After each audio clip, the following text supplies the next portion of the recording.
Welcome to another episode of Top Shelf Nerds, the podcast by Nerds Amalgamated, a subsidiary of That's Not Canon Productions. Bucky is still out on assignment somewhere. I promise you we haven't actually lost him. We don't know where he is, but we haven't lost him. He will be back. Thoughts and prayers, guys. Thoughts and prayers. No, we don't need thoughts and prayers for Bucky. He's tough enough to find his own way home. For the love of God, yes. I hope he knows. I hope he knows. Yeah, so it's just me and the DJ this week. Me being a professor, I don't think I've said that yet, so if anyone's new, you know who I am now. Our first topic tonight is Elon Musk and his media rating system. Take it away, DJ. So basically Elon Musk has said enough and is you'll enough. have The completely media roboted. So basically Elon Musk is saying that okay, media companies, enough is enough. I will make a company that will do a rating scores for each of these journalist, editors, and publications. That's what he said on Twitter. And he says the service will be called Pravda, which is Russian for truth. So that's an interesting choice, considering the whole fake news thing and Russia's involvement with that. I think it's hilarious. It's hilarious how he's. But mind you, this is after all these media companies were saying that how Model X was having these disasters, a deadly crash, for example, in regards to the autopilot system. A worker got injured in one of his factories, and I think this is just Elon Musk just snapping. He's always been. I don't think it's him snapping. He's always been a little bit odd. Yeah. But he was just very angry. Like in one tweet, he was saying that he's sick and tired of this holier-than-thou attitude from the media companies, and how the media has lost its credibility, and he actually blamed the media companies for the election of Trump. Fair enough. So I think he's onto something. Like, I mean, well, he does. I think it's Ambien. He takes Ambien and then tends to tweet really weird things. None of them racist. Not like Roseanne Barr. So the Santofi medicine, I think. Santofi brand medicines are not known to cause racism, but they do make Elon come up with some really weird ideas. Yeah, but in this day and age, everyone's just now questioning the mainstream media in general. I mean, like, you would get all these articles which will produce some articles which are very questionable and would just screw up their credibility. Like, CNN is the first place you would go to. I don't think it's going to make a real difference, because the sort of people who are going to follow the news outlets that are going to be rated untrustworthy already don't believe the sources that claim they're untrustworthy, like PolitiFact or Snopes. Oh, yeah. I think it's just going to be another one of those, and as good-natured and honourable as his intentions might be, or as dishonourable as they might be if you think he's hitting out at the media for saying his car sucks or whatever, I don't think it's going to make a huge difference to the sort of people who follow untrustworthy media. Yeah, I don't know, to be honest with you, I think it should send a warning shot to the it's a warning shot to the media company saying, hey, you screw up again, we're gonna do this. Because nowadays people are just scrutinizing everything. So even if you say like one thing out of context, they'll just pounce on you saying, oh, this guy said this horrible thing, we must condemn him. So like I have to edit you out of the podcast every week for I don't know. But yeah, but I wish he'd done this at the media companies at our end, because our end media companies are just as trashy as the Americans. Yeah, quite a few of them are, but I expect it would get expanded. He's just focused on America because that's where he lives at the moment. Yeah. I say turn it down a little. You're starting to peak again. Yeah, sure. Whoop. Better? Yeah, hopefully. Sure. Cool. But yeah, it was hilarious how the hilarious part is how all the news article, all the news companies, journalists, even social media influencers were all saying like, "Oh my God, Elon Musk is now Trump 2.0. Oh my God, he is going to be the next Trump. Oh my God." That It was happens all the hilarious. time. Yeah, no, But he it's can't be the next Trump because he doesn't meet the requirements for being a US president.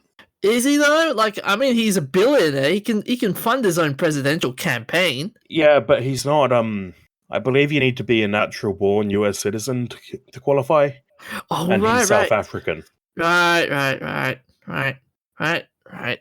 But He's still, a an evil genius from a disadvantaged country creating new weapons and technology to enact an evil plan, as we saw with the Tesla launch, where they had James Bond in a spacesuit strapped into the chair.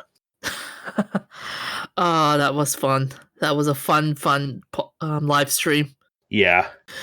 But back to the story, though, I think this is a warning shot. This is just a warning. But I wonder how many media companies are gonna go, okay, we need to smarten up and stop being a bunch of lying pricks. None of them. None of them. The ones that want to can't afford to. The ones that don't want to don't give a shit anyway. Yeah, yeah, sure.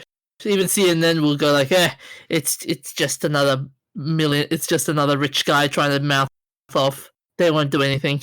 Yeah, but even if he brings it in, journalism is expensive. Fact You mean checking is one? expensive. It's just a lot of money, and the industry can't support it at the moment because of internet news. You mean journalism is one expensive echo chamber where everyone has their own opinions, and if you question them, they'll Well, that's not brand you really as an a. echo chamber, because an echo chamber is a big group of people who all have the same opinion and beat you up for disagreeing. But this isn't really an Yeah. echo chamber because there's only, you get much smaller groups. But journalism is a very expensive industry to be part of. And since we've moved to cheaper and free news sources, the industry just can't support the number of journalists that it has in the past. So now it's going to be harder to get quality content. Yeah. I wonder which journalism company would you believe, Professor, is the one that's going to have the lowest score? I'm probably going to rile up some political people here, but probably Fox. Fox? Yeah, I kind of agree with you there. Fox does do some very questionable stuff. They're the low-hanging fruit when it comes to untrustworthy media, but I think Fox News is on the lower end of it as a mainstream news source. Of course, I can find Jimmy Bob's fundamentalist Christian prepper community online, where Jimmy Bob posts stuff about how Obama's the Antichrist and the gays are bringing about the end of the world, but I won't count that as mainstream news. My tip. I reckon BuzzFeed. BuzzFeed's journalism is considered as being all right, actually. The shitty articles are there to make money so that they can do the investigations they want to do. Is it though? I mean, is it though? Like, I don't know. Like, I get where you're coming from. How they're all clickbaity titles, Professor. But it's just like after the whole Pissgate thing, it's just their credibility has just went down the tubes. I have no idea what that was, and I sound like I don't want to know. Long story short, BuzzFeed got a journal article, got a report from a very dubious source about Donald Trump in Russia doing some very shady stuff with prostitutes, and Just the bit where they said that he peed on Obama's bed. I mean Trump's bed. Well, no, Obama's bed, because he went to the story is that he went to a hotel in Russia where the Obamas stayed when they were visiting Russia, and hired prostitutes to pee on the bed because he was that disgusted with Obama. I haven't heard that part before, but I did hear about the prostitutes peeing. But oh man, that must have been scary. But yeah, that was the one. Well, I reckon that'll come up one day if it's true. Give it a bit of time. As soon as he's less popular and Putin decides, let's take a shot at Trump, then there's no reason to hang on to it, because you bet that you can bet that the Russians keep their embassy hotels and stuff bugged. Mm-hmm. So I expect that if it happened, There is video footage, and we will see that one day as soon as the Russians have enough of Trump. Oh, that would be funny if that happens. It would. That would be a painful sight to watch. I wouldn't want to watch it, but the news agencies would be happy to. Oh yeah, they'll be smiling. Meanwhile, Trump would be on Twitter saying, "Of course I never pissed on a bed." Hashtag fake news. Yeah, we hear they added new Pokemon to Pokemon Go the other day. Oh yeah, fake news. Oh, god damn it, Professor! God damn it! They are actually real in Pokemon though. In Pokemon Go, I think. Yeah, I haven't seen it because I'm stuck on the challenge to catch ghost Pokemon. Pokemon Go. I saw tons of them up until I got to that level of the challenge. Pokemon Go. That game will never end. No, I doubt it would end anytime soon. It's a hugely popular format, and even though it doesn't live up to the ridiculous popularity it had, 2 years ago now, it's still insanely popular. I actually was out tonight earlier hunting Pokemon, going to raids with some people, just because it's fun to get out and hang out with people and walk around catching things and all of that. So do you take it one step at a time when you catch a Pokemon? Excuse me for a minute. Where's the kick button? I can't kick him. I can eat him. Okay, now it's just me. So, moving on, our next topic is the Great Barrier Reef. A report has come out saying that there's been 5 near-death experiences in the past 30,000 years for the Great Barrier Reef, which gives a little bit of hope that the current one isn't as bad as doom and gloom as people are saying it is. Have you calmed down yet, DJ? Yes. Okay. Yes. So what do you think? Do you think it's as doom and gloom as they say it is? Well, news articles have been all saying like, oh, coral bleaching, this will be the newest wave of coral bleaching will kill the Barrier Reef once and for all, and I don't know, it doesn't sound like doom and gloom from what I'm reading. Yeah, it's the way I understand it is that the whole thing is going to get wiped out, but there's a chance of a rebuild if we manage to stop the conditions getting worse. It looks like, from the article, there's been issues where the reef has grown and shrunk based on the conditions, but the reason it's survived is because some little part of it adapted and managed to grow and reach the surface and get enough sunlight to keep living. But I'm not sure it can keep up with what's happening now. Like, if scientists can find a way to accelerate the growth of coral, then there might be hope, but yeah, still there. I'm reading it as well, and they're saying in 2016 alone, the hottest year on record globally, 67% of corals died along the northernmost 700 kilometers of the reef. It's pretty crazy. 67%. That's a mind-boggling number. Yeah, it makes it seem like there's no hope for it. Yeah, but you hear stories of like how scientists have found a way to deal with the whole heat waves and in the ocean and whatnot. The question is if we can get that done before everything gets worse. Because the thing is, it's struggling along. Like you said, 67% of it died in 1 year, but 30% of it survived and was enough to keep it going for another 2 years now. So can it keep going and grow back before the next big event? At this rate, I hope so. I want to be optimistic and say yes, I hope so. But the odds are stacked against them. Yeah, I've been snorkeling at the reef and it's absolutely amazing. So I hope it's still there for a long time.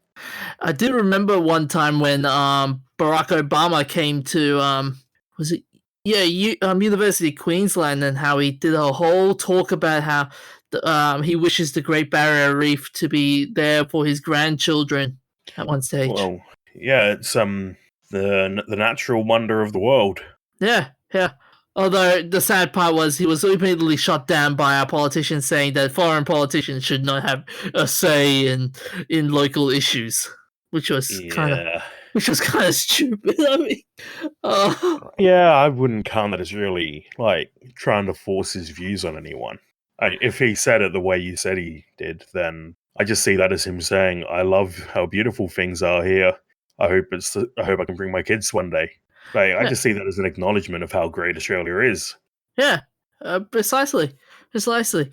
But I hope it survives for Yeah, the next few years. But given how everyone's saying climate change is going to be a big problem in the next 10 to 20 years, or is it 50 years?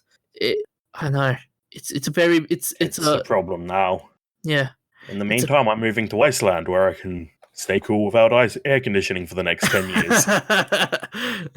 and watch Aurora Borealis countless Oh, amounts I of times. wish. You remember I went to Iceland last year? Yeah, I Um, remember. Yeah. my last night there, I saw the faintest touch of the aurora, Ah, and I'm just like, so close to seeing more of it. I just want to go back and see it again. I should have taken a photo of it. It wouldn't have worked. It was like looking at a wisp of cloud. Ah, yeah, yeah. That would be impossible. Yeah, I mean, I'm very happy I had the opportunity to see just that little wisp of it, but I saw a photo the other day that was so amazing. It was like, right, I know I'm unemployed. I know I don't have any savings, but I wish I could jump on a plane and go see it right now. Well, you can also go to Canada and see it as well. Yeah, yeah, I'm not so much a fan of Canada though. Nah. They beat you up with the hockey sticks if you make them upset. And Iceland is right under volcano. It's a faster death. Oh yeah, yeah. Not to mention you might get beaten up by the Canadian Mounties. Ah, yes. But hey, like I more do than wonder though. yeah, We're getting to the point where the tropics are starting to heat up and get unsafe during summer. yeah. I Well, wonder at what point, like, it's already sort of starting. There's a lot of wars going on there, which are causing refugee waves. But I wonder how long until we get huge waves of climate refugees. Like Tuvalu, I think is how you pronounce it, is about to go underwater from climate change. you mean The oh, you mean the Kiribati Islands? Yeah, they those ones too. I think there's like a couple of island nations that are expecting to go underwater in the next couple of decades, and Yeah, coming up with contingency plans on where they're going to run away to. yeah. I did remember a court case once where some guy from the Kiribati Islands went to New Zealand as a climate change refugee, and he was denied refugee status because of that. Let me just and it.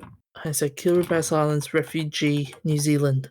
Yeah, so even though my dream is to live in a cold place where I don't need to get sweaty in summer, uh, it's gonna heat up literally. That's the one, Kiribati Island.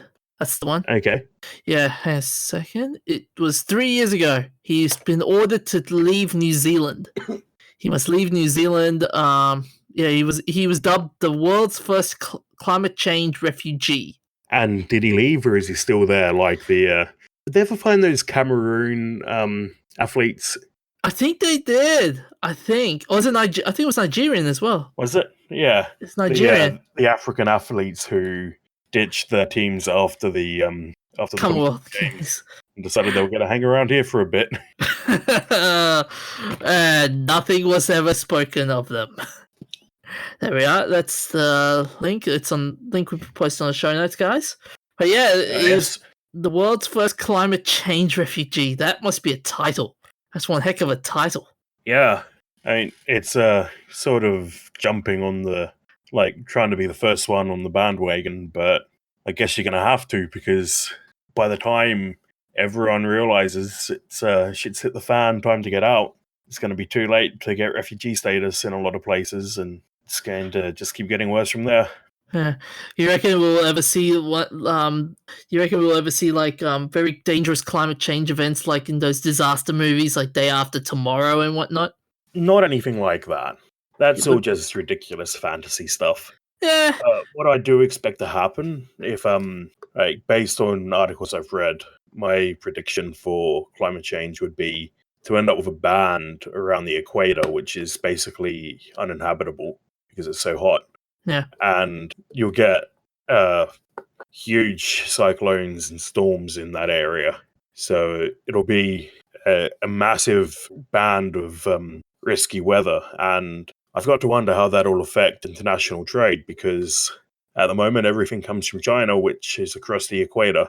So if the equator turns into like Cape Horn in Africa, it was regarded as I think it was Cape Horn in Africa, yeah, regarded as the most dangerous patch of ocean in the world.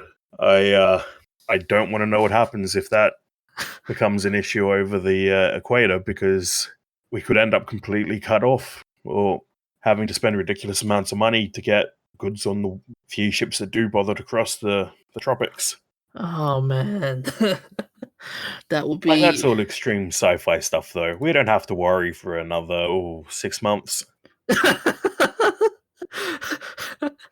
It's like six Yeah. months later. 6 months later. How hot is the sun?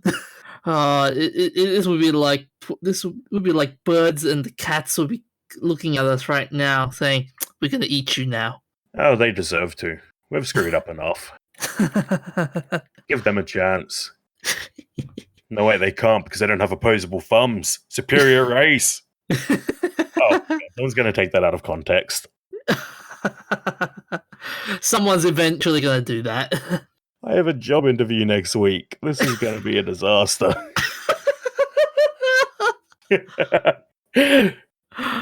Oh, that's just too. Anyway, before I dig myself any deeper, let's move on to the next topic.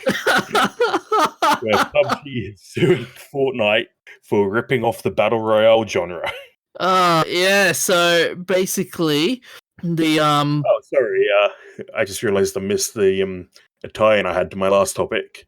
Oh yeah. I found, while I was researching that, I found an article about Tibbles the cat, who was a cat on Stephen's Island, who managed to wipe out an entire population of birds and make them extinct. What? Wait, was this one cat? Yep. One cat. It was a small island with a very small population of Stephen's Island wrens, and because the population was so small, bringing the cat in, which the birds had no natural defenses against, it just tore through the population, ate all of the birds, sent them extinct. It's it was the final nail in the coffin, though, because it was native to New Zealand up until the Europeans arrived and invasive species wiped it out. But then there might be a mistake in the article there. Yeah, Tib was lived more than 100 years ago, but later on it says 1984. There's a typo, it means 1894 in the article. So the bird lived all over New Zealand. In 1894, the Europeans had wiped it out on the mainland, but there was a population on Stephen's Island, and a lighthouse keeper and a cat moved to the island, where the cat decided, right, birds are delicious, let's kill them. And it was literally just before they were discovered as a new species of wren. Well, I really hear legend has it that shortly after establishing themselves on the island, Tibble started bringing dead wrens to her owners as presents. Oh, that's what cats do. There's a few theories. No, some people think that they do it to teach you to hunt, because they bring you a dying animal and they're like, right, finish it off. But still, my God, that's yeah. So kids, this is the reason why they say do not bring foreign plants and stuff into other countries. Yeah, so I'm happy that we have such good customs here, Professor. Yeah. You were. I thought you were roboting for a second. Okay. Well, in case the record missed it, I was saying that's why I'm happy we have such good customs in Australia. Coming back in from Europe, we were basically interrogated about where we'd been, what we'd done, made sure that everything was clean. It's a big deal here. Just reminds me of one of those old Steve Irwin ads years ago with quarantine, when he says quarantine matters, don't muck with it. Yeah. Do you remember the one where he was hunting the pool cleaner? I don't think I remember that one. It was Steve Irwin was creeping through the jungle, and then he ran out and Turned out it was someone's garden, so he dived into the pool and grabbed the pool cleaner and started wrestling like it was a croc. What? Oh, Yeah. that must be one heck of a lawsuit. No, it wasn't a lawsuit. It was a scripted ad. Oh, that must have been funny. That must have been funny. It was. Uh, But anyway, the next topic we had was about PubG suing Fortnite. yeah, so basically, a Korean company, the Korean company PubG, which is a subsidiary of Bluehole, which are the creators of PubG, if my memory serves me right. Yeah. So the history is a bit complicated, but this guy, Player Unknown, Brendan Green, created a concept inspired by stories like Battle Royale, which was a Japanese movie, and I think a manga before that. Yeah. And Hunger Games, and that sort of concept. I'm not sure if it predated Hunger Games or not, but he put together a mod for a game based on it. And as the years went by, it got ported to other games by him and other people. And eventually he got picked up by Bluehole, who asked him to make PubG, which got so popular they split off into a separate company called PubG Corp. Yeah. And that's based in Korea now. Yeah. Yeah. So that company is now suing, filing a lawsuit against Epic Games in Korea. And I think we all saw this coming. We all saw it coming. Well, they've been planning it for quite a while. Yeah. They're saying that What? So they were saying that Okay, go on. In September the firm added that the free-to-play Battle Royale portion into the game, provoking plagiarism controversy and allegations that it copied battleground items and the user interface. So it's basically they plagiarized certain materials from PubG into Fortnite, basically. Okay. Are there any specific items? Like the frying pan or anything like that? Because the frying pan, like, it's a classic cliche, but now it's sort of iconic of PubG. They haven't really said much. It was just basically the name itself, like Fortnite Battle Royale, and and like certain battleground items and UI, basically interface and a couple of items, but they didn't specify which items per se. Yeah, I'd like to know what items because I don't think Fortnite has vehicles, and all the weapons in PubG are based off real things. Well, recently I think Fortnite came out with a trailer saying that you can ride the trolleys. Oh yes, putting in shopping trolleys, and I think we've lost the DJ at the moment, but they were adding shopping trolleys to the game. I'm back. Yep. Vehicle. Okay, great. But yeah. I don't know what items are specifically unique to PubG. Maybe the plane drop, maybe? Yeah, that would kind of make sense. The Battle Royale stories that it's based off, they both Battle Royale and Hunger Games start you in a central location. The key difference is really that Battle Royale has zones that get marked as off limits, sort of like the red zone in PubG. And I don't know if that happens in Hunger Games. I haven't actually read or seen it, but I know that from playing the mods for Minecraft, actually, that Hunger Games starts with everyone around a central point that has a bunch of loot so you can loot or run away. Whereas the Battle Royale starts you with random loot, except for the games where you have to pick everything up as you go. Yeah. The two things that confuses me about this one. One is the timing of this whole thing. I mean, this is before E3, mind you. This is around E3 time, where people will be coming out trailers, and that's PubG one thing. And Epic going to E3? I hope so. I mean, if they got anything big coming up. Here it is. Just a confirmation of when it first came up. They filed the suit in January, so it's quite a while now. So I don't think it's a specifically a before E3 thing. I think it's just come up in the news again. Yeah, so I think this is just a continuation, but we just figured it's just the timing now. Now it's just funny.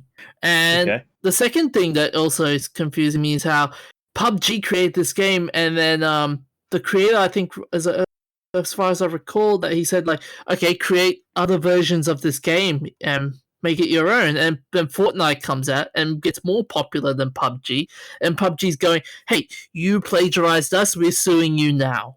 That makes sense from a business perspective, because Brendan might not have been allowed to say what he said.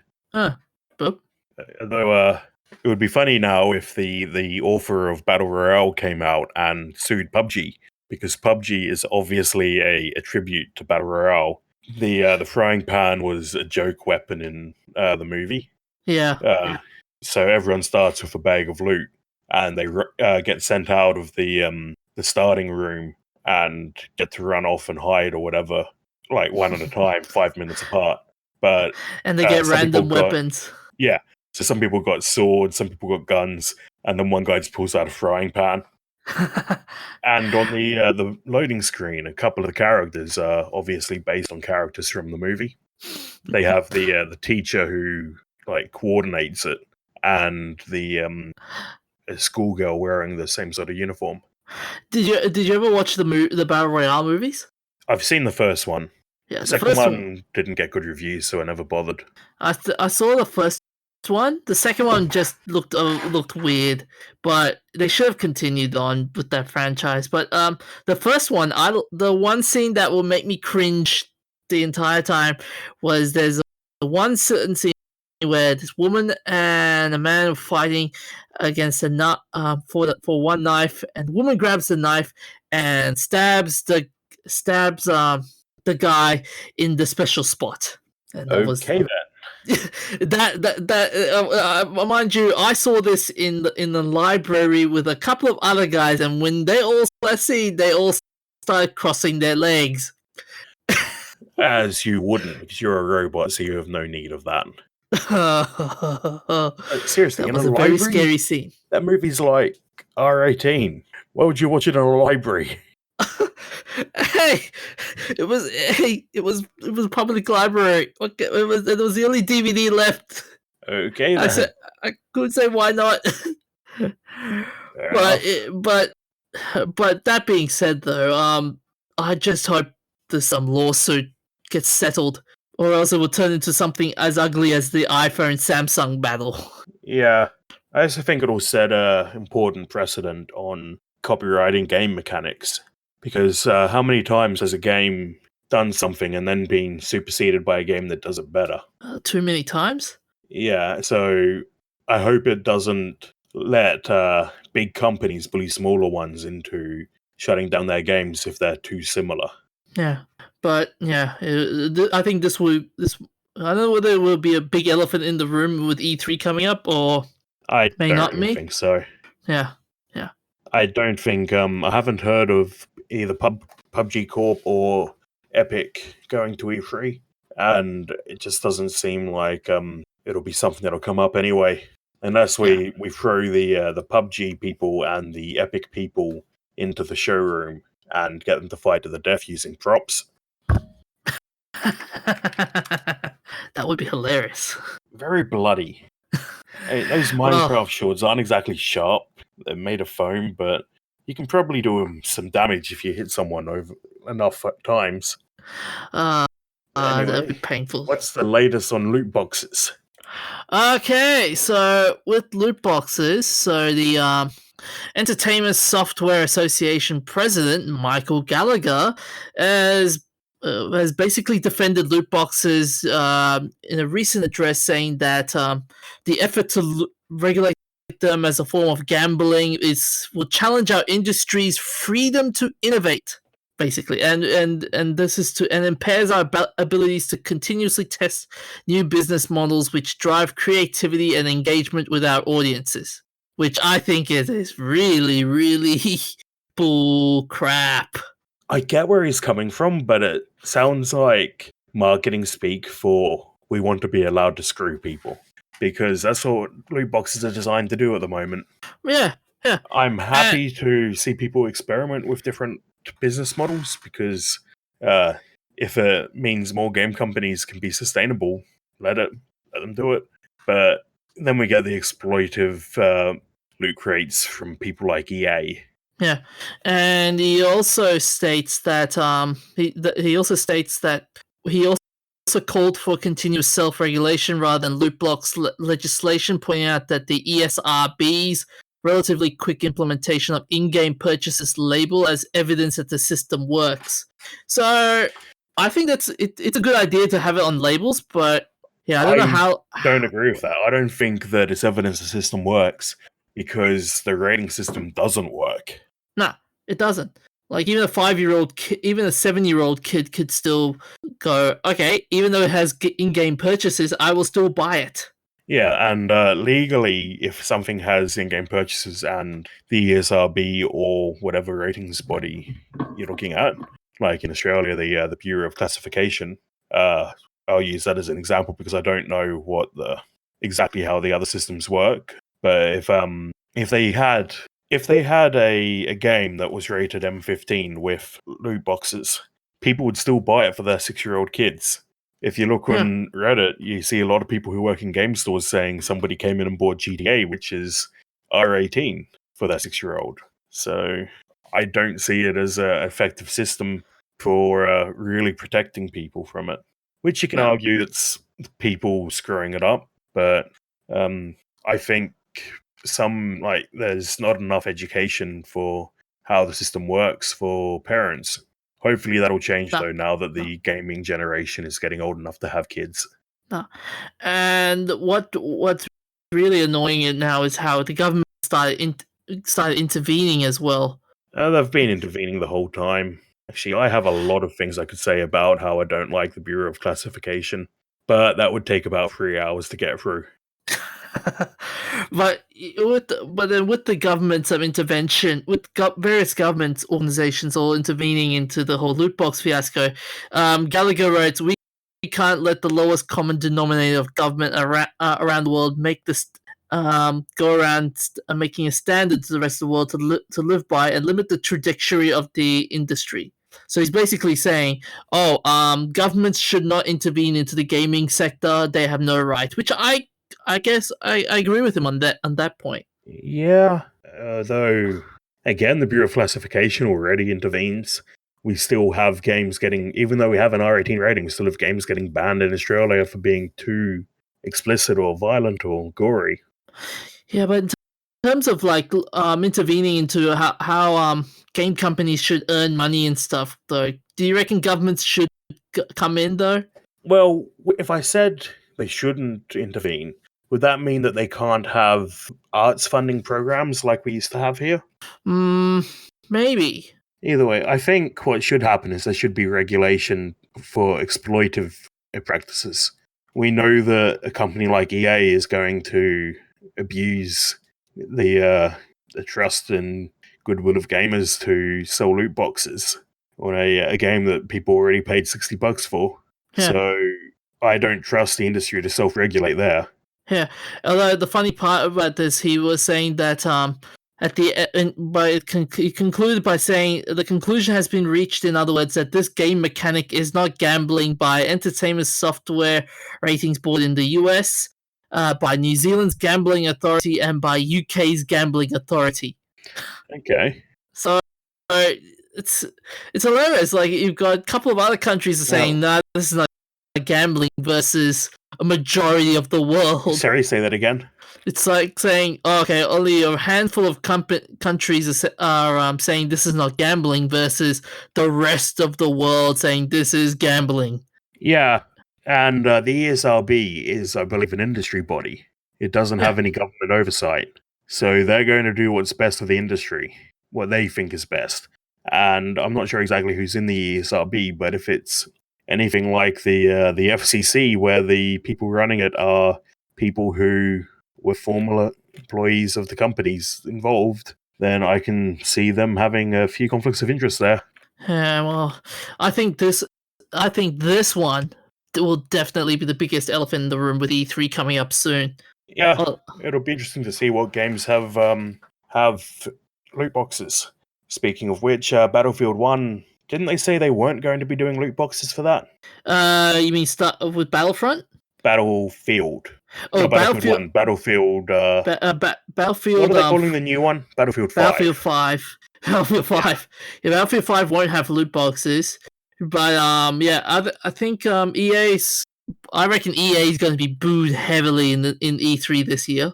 I don't think they've learned because they said we listened, we took the loot boxes out of Battlefront, and then went and put them back in. Oh no, but temporarily. It was a They took it out temporarily, and then they put it back in, and more people started complaining. Then they took them out completely. Okay, did they change what they how they worked for the second attempt? I don't think they did, but yeah, it was. Okay, well, I'm a little bit more optimistic then, but we'll be watching that live, so we'll know when as soon as everyone else does. Like I said, I want to see how many games companies are going to suffer now because of this. Oh, probably none of them. Yeah. EA will say they're suffering, but they're still hugely profitable. Yeah. But anyway, let's save the E3 discussion for later. Our next topic is that Guillermo del Toro has been recruited by Netflix to make a horror anthology series called 10 Minutes to Midnight. Ooh, that'll be fun. 10 minutes past midnight. Or 10 past midnight, just 10 past midnight, actually. 10 past midnight. That's an interesting title. They have two different titles for this in the article. Guillermo del Toro presents 10 after midnight and 10 past midnight. So someone's screwed up. Yeah. I like the idea though, because he's a great director, and anthology horror is something we're not really seeing a lot of in the last couple of years. But I agree with you there. He's good. He's a good artist. He's a good director. He can make wonders like he did with Pan's Labyrinth and The Shape of Water. Two beautiful movies. Yeah, hopefully this will be better than the Twilight Zone reboot from a few years back. Which movie? Twilight Zone. Oh yes, an anthology series. Oh yeah, I remember that one. What was that? Imagine a world where it sounds like I'm speaking with some mouthful, where there's a thing and it does a thing, and yeah, the parody from Futurama, The Scary Door. Oh yeah, and then there was that movie where there's a song as well. Oh, that was is that the that was a what's the thing for that? Was that the Twilight Zone theme? Yeah, that was the Twilight Zone theme. Yeah. Okay. It almost sounded. It sounded a little bit like Kill Bill-ish. You remember that the siren scene? Like I haven't actually seen that. Fair enough. But with Del Toro, this will be this reminds me of, I don't know whether you've seen it, Professor. The series called Penny Black. I don't think I've heard of that one. Oh, it was an old. I think that came out. Is it Penny Black? Was Penny Black? Or Penny Dreadful? I think that was one recently. Yeah, that's the one. Penny Dreadful. Yeah, Penny Dreadful. That was an anthology horror series, and that was a really scary one too. Okay, I'll have to check that out. Penny Dreadful. Yeah, it came out. Anyway, it came out in 2014. But yeah. Oh yeah, I remember it got cancelled last year. I think. No, it was ended. It officially ended. I remember people talking about it, and I meant to get around to watching it, but I never did. Yeah. Anyway, let's move on to E3. Oh, E3. So far, the main ones I can think of Battlefield 5 and the new Fallout one, which we were going to talk about. They had a 22-hour live stream of a puppet and a toy, and I think people were moving them around every few hours, but they had a live stream of that for 22 hours and then dropped the trailer for Fallout 76. I'm hoping it follows on from the story, the cliffhanger in Fallout 32, but I don't think it'll compare to Fallout 67. What was it? We have Fallout 3 and then now Fallout 76. Where did 73? Fallout 4. Well, we had Fallout 4 and then Fallout 76. Although that's like Fallout 7 because there's Tactics and Brotherhood of Steel and New Vegas. But there are some other trailers that have been out, like Space Hulk Tactics, for example. Space Hulk, that's the Warhammer 40k one, isn't it? Yeah. What the else first is one there? of them was good. Yeah. World War 3, the game. I assume that's a survival game inspired by what's going to happen in the next 6 months. Probably, yeah, probably. Mega Man 11, for example, that's also came out. Although Mega Man's done a better job of counting to 11. um, the anime is World Seeker. Sorry, cut out again. Oh, sorry. For the anime gamers, One Piece World Seeker, that's out. That's coming. That's also the E3 trailers came out. What else is there? That would be pretty good. There's not. There What do is you also. think of this, though? Releasing all your trailers 2 weeks before E3. I'm not a huge fan. Releasing trailers before a big event, I think it's just trying to tease. It sounds like a revenue raiser kind of thing. It's a hype builder, but now what are they going to do for E3? Like, unless I've got a longer trailer, the Fallout 76 trailer was already decently long. It's, I think, 2 minutes long. I know, only 1:30. But most of these trailers, like, I preferred the days when you'd find out on the day what was happening at E3. Yeah. But then there Even are some. a couple of years ago with Fallout, where they did just the barest of hints. And then they were like, surprise, the game's coming out in 2 weeks. But one thing that's interesting though is how like one recent trailer came up this morning prior to this recording was the new Assassin's Creed. Oh yes, Assassin's Creed Odyssey, which you thought was Roman. I thought it was Roman. You were saying it's clearly Greek. Hey, with Assassin's Creed, there is one thing that's common with all those Assassin's Creeds, and that is which empire. Yeah, well, mostly more which empire was based on. So it was Assassin's Creed Origins was the Egyptian Empire, which was the mightiest at the time. You had Assassin's Creed Syndicate, which was the Industrial Revolution. Yeah. So Greece is an interesting place to go for it, though. You reckon? So you think it's another? So you reckon it's Greek? I reckon it's Greek. It's pretty obviously Greek because the Odyssey, Homer's Odyssey, was it Homer's Odyssey? But yeah, it was the Homer. Odyssey is a famous Greek story. The teaser trailer is a guy Spartan kicking someone, and they're wearing Greek style armor. Yeah, that could be. That's plausible. Yeah. Although that the problem would be though, as I was reading a comment was, so this is before. So is this going to be serving as another prequel to Origins then, or is this going to be? Does anyone even care about the plot in these games anymore? No, yeah, good point. All they care.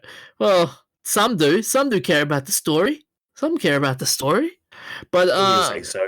Yeah, but yeah, I agree with that. But the one thing that's it's the other thing that really annoys me with the E3 trailers is I agree with you that it's a week before E3 comes out, and 2 weeks. Oh, is it 2 weeks? Oh, okay, my mistake. Yeah, as of recording, it's the 1st of June, and the first show isn't until the 10th. Okay, so a week and a half, but it's still a long way ahead. Yeah, but it's just annoying. I wonder how many more trailers I'm going to see before now until the minutes before midnight of E3. How many more trailers you reckon? Most of the things that are going to come out or be announced. Yeah. Which speaking of E3, which company do you reckon will shine the most? I think Square Enix has a strong offering from things they've already announced. Mm-hmm. Square Enix. They've got Octopath Traveler, which they've already announced, which is they're going to be their sort of return to the JRPG style. Mm-hmm. And I've played the demo and I really enjoy it. So I'm hoping the finished product's like that. Yeah, I think Nintendo will shine as well. I think they'll need something more substantial than Pokemon Let's Go, because the other thing that they announced the other day when they held that conference was another Switch Pokemon game, which is already out. Yeah, Super Smash. I'm hoping we'll find out. Well, no, not Smash Brothers. It's Pokemon. Okay. Yeah. Oh yeah, that's right. It's like a cross between Pokemon and what's that game? Cube World. I think I've got my Switch here. I'll have a look. Yeah, Pokemon Quest. It's basically a cute little cubic Pokemon. Mm-hmm. Looks like shitty pixel art made in Minecraft. Sony's going to have a big entrance as well with all the games that's coming out from there as well, such as Kojima's Death Stranding. to The Last of Us Part 2, and not to mention Spider-Man the game. Another Spider-Man game. Yet another Spider-Man the game. Hopefully it'll be better than the last one. But yeah. We are running up against our time, so a reminder, we are hosting a live stream of the E3 conferences every conference. We have invited people from That's Not Canon to join us. We currently have several guests coming for Nintendo, EA, and the PC Gaming Show. So, and we're looking for people to fill in the other positions, but we'll keep you updated for how we're planning to do things, and we will include entertainment between the shows. Come for the E3, stay for us playing games badly, or something. We haven't decided yet. We'll get there. And you will hear a lot of dad jokes from both of us. Just by the way, I will be carrying the DJ. He's not any good at games, so I'll be carrying him. That hubris is going to get me hard. So, starting from Australian Eastern Standard Time, 4 a.m. on the 10th of this month is the EA conference, followed by conferences every day for the next 3 days. So we'll see you then. Join us at, let's see what's the earliest one, 2 a.m. on the 13th for Nintendo. Or even less fun, the 11th we have a 6 a.m. session and an 11:30 a.m. session. And then, on the 12th we have a 3 a.m. session, a 6 a.m. and an 11 a.m. It's going to be a long stream, but we will be there. It's going to be so much coffee to drink this whole next few days. You drink coffee? Oh, yeah. I do. No, it's not good. It shorts your circuits out. Bite my shiny metal ass. No. Don't say that. I'm going to have to cut that out. Otherwise we'll get sued by Billy West. Oh, no. No, what's his name? Matt Groening. Yeah. Anyway, on to shout-outs for this week. Ted Dabney, one of the founders and creators of Atari and Pong, died this week at 71, which is sort of a big loss for the gaming community. Not that he didn't have a huge part in it after the early years when he was part of Atari, but a lot of the older gamers have fond memories of Atari, and Atari is part of what got gaming into the home. I agree. He's and not to mention Pong is was the first game, I think, that blew up the gaming industry and took off. Yeah, it's not the first game, but it is one of the first mainstream games. Actually, let's check it out. Yeah, one of the earliest arcade video games, released in 1972. Huh. According to Wikipedia, it was mostly created by Alan Alcorn. So it says in this other article that Ted had part in that, which, wouldn't surprise me. These early games, actually, a fun fact, I saw a post on Reddit today of people discussing Ted, and someone had posted a link to some pictures.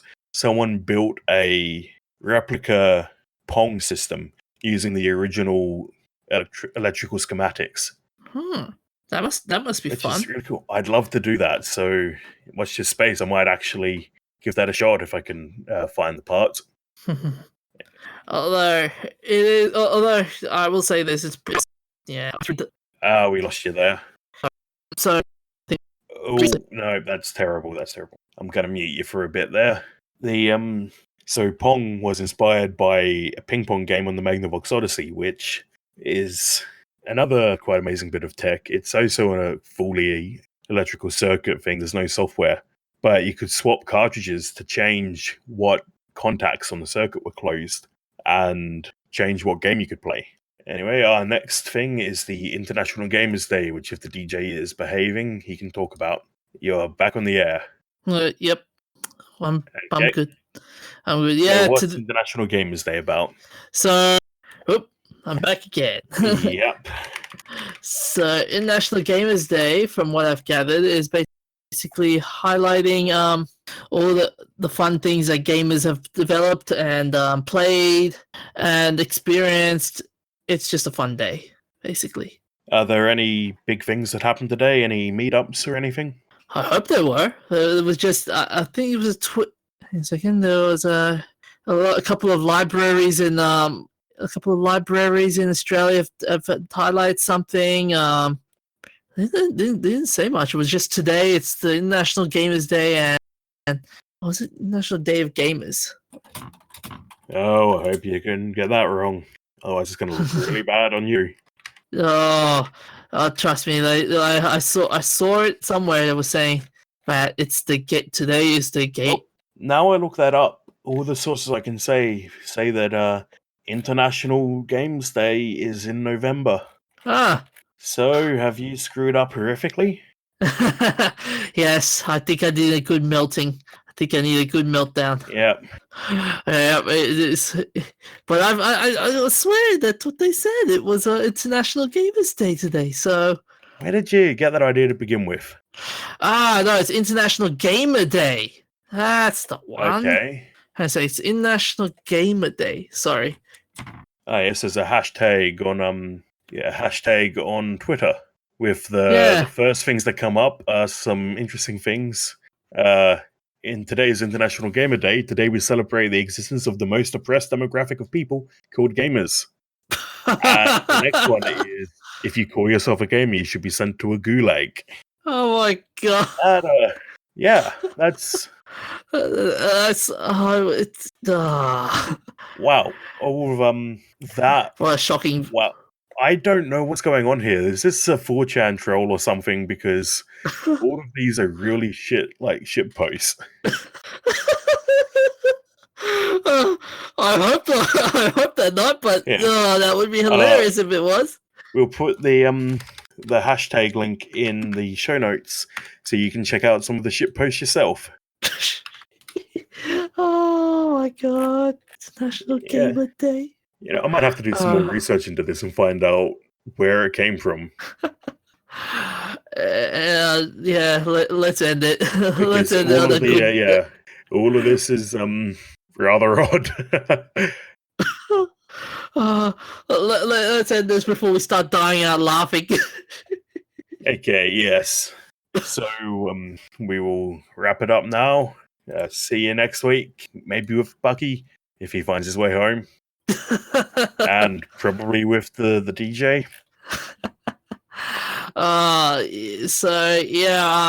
Just email us with your feedback about the show at nerdsamalgamated@gmail.com. Follow us on Facebook and Nerds Amalgamated. Hey, that's my line. I know. Yeah, so follow us on our thing.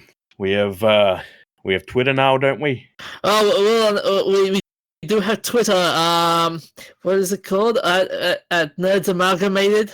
I'll post it up on the show notes. Okay, it'll be there. Yes, we have a Twitter now, Facebook. We're on Stitcher and iTunes. Check out our merchandise. I think that's it. See you next week. Yeah. See you guys. Why does he always have to sound so seductive when he does that?